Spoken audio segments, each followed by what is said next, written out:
大家好，我是娟子。今天我用糯米给大伙分享一个非常好吃的红糖糍粑万酥里糯。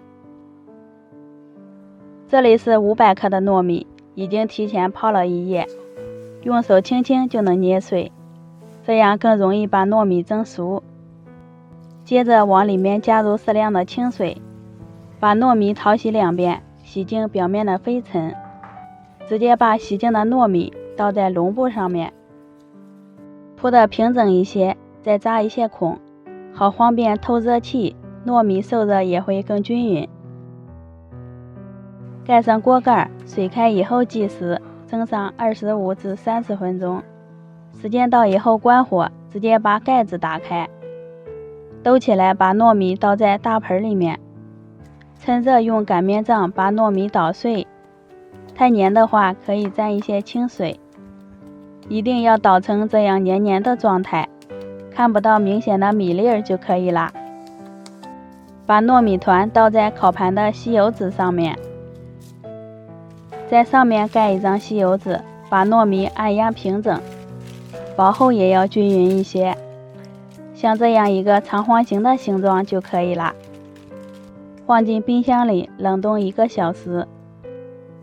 时间到以后，把糯米取出来，从中间切一刀，分成2块，拿其中的1份切成1厘米宽的长条，在刀上抹一点水，就不会粘在一块了。电饼铛提前预热，刷上1层油，均匀的摆上糯米条，选择大火煎制，底部微黄，夹起来翻个面。把糯米条的侧面也要煎一下，这样不会粘连在一块，吃起来的口感也更有嚼劲儿。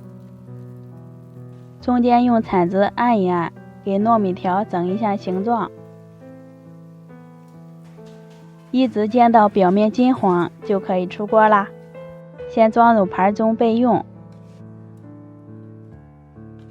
在不粘锅里倒入100克红糖，加入150毫升清水，开中火加热，中间不停地搅动，让红糖完全融化。煮开以后转小火继续煮，一直煮到用铲子挑起来黏黏的状态就可以了。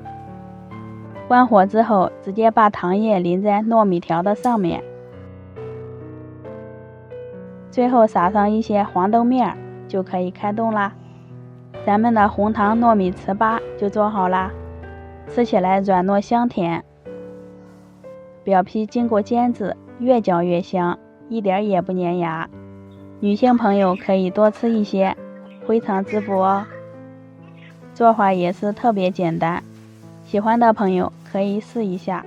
谢谢您的观看，咱们下期见。